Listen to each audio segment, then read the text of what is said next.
What's up guys, Houndish here, and today we've got the first weekly reset of Season of the Lost, and we've got a lot of stuff to check out in the game. And first, being a new season, we've got new steps for the seasonal story quest, the arrival of a new Shattered Realm bubble, and so we'll have some new secrets and collectibles there. But also we've got new weekly challenges, plus the return of Iron Banner with new armor and weapons. And we'll cover vendors, Eververse, plus all of the key activities for the week. But first, be sure to check out Now Drinks if you're after tasty but healthy, natural alternatives to energy drinks designed for gamers, and you can get 20% off right now by using code HOUNDISH20. So be sure to follow the link down below to check that out. Now though, as we sign into the game this week, we can see immediately that the Iron Banner has returned, so we'll speak about that a bit more in a moment. Otherwise though, we do have new steps to the Wayfinder's Voyage quest for this week, so we need to visit the Wayfinder's Compass in the Helm, and we can see this is step 7 of 53, so instead of getting a new quest every week, at the moment, we've got one continuous quest that has kind of weekly lockouts. But go ahead and visit the Wayfinder's Compass, and we'll be able to continue, and we've got to jump into Astral Alignment first. Also at the Wayfinder's Compass, we do have Tracing the Stars 2,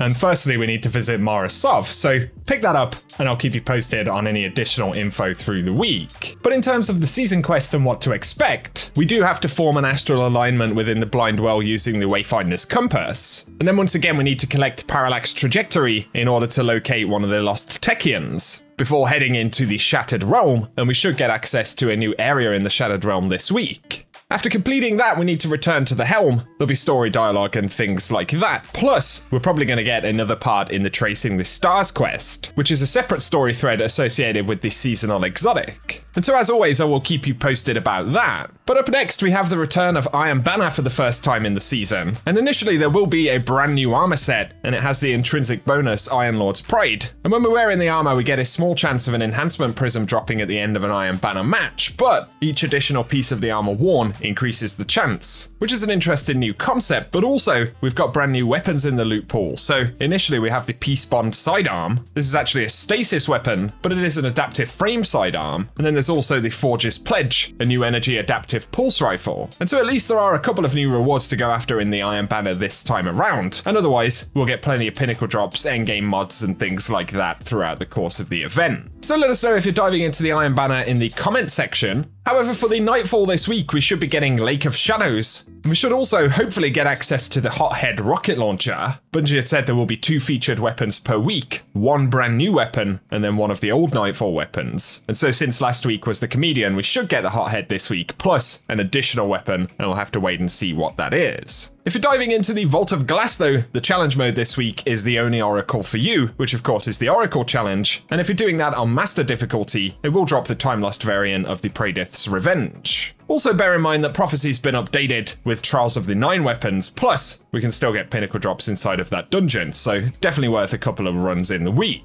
For the Eververse store this week though, as always, we've got a bunch of items featured for silver on the front page, and I did make a video yesterday with a breakdown of the items that are going to be sold for both silver and Bright Dust this season, if you want to check that out. But we've got the Neopop Wave in the front page Bright Dust section, as well as the Chrysalis entrance, and then we also have the Embarrassed emote and the Galvanic Fork Exotic Sparrow. On the main Bright Dust page though, we've got the Rimshot Exotic emote, as well as the Harper's Shell, but also the Magneton Thrust Exotic Sparrow.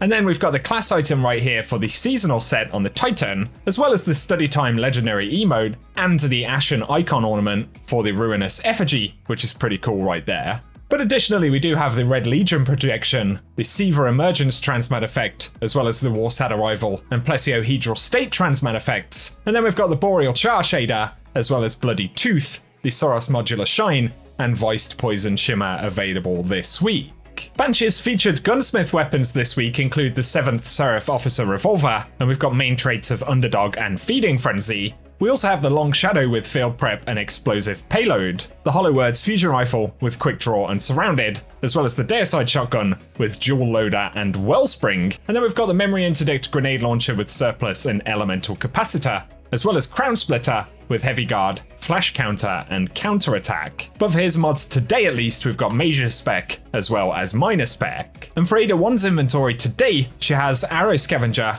as well as Kindling the Flame for the mods. And we can see that she's got the Noble Constant Type 2 armor set for the Titan, so we should get the equivalent set for both Hunters and Warlocks No absolutely crazy stats right here, but do check in if you're after particular stat rolls. Legend and Master Lost sectors for today though include K1 Revelation at 1320, dropping exotic arms, and then over here we've got K1 Crew Quarters at 1350, and that one's dropping exotic legs. In terms of a quick preview for the seasonal challenges, initially we need to complete the Wayfinder's Voyage quest for the week, as well as defeating Scorn with grenade launchers. There's another challenge to use Parallax Trajectory to focus Umbral Engrams at the Prismatic Recaster at the helm. That's a continuation of the challenge this week, so we need 6 Wayfinder's Troves and 6 focused Umbral Engrams. There's one to discover trivial and enigmatic mysteries within the Shattered Realm, and then we need to earn 150 points defeating combatants with linear fusion rifles, and those defeated in the Shattered Realm or Astral Alignment grant bonus progress.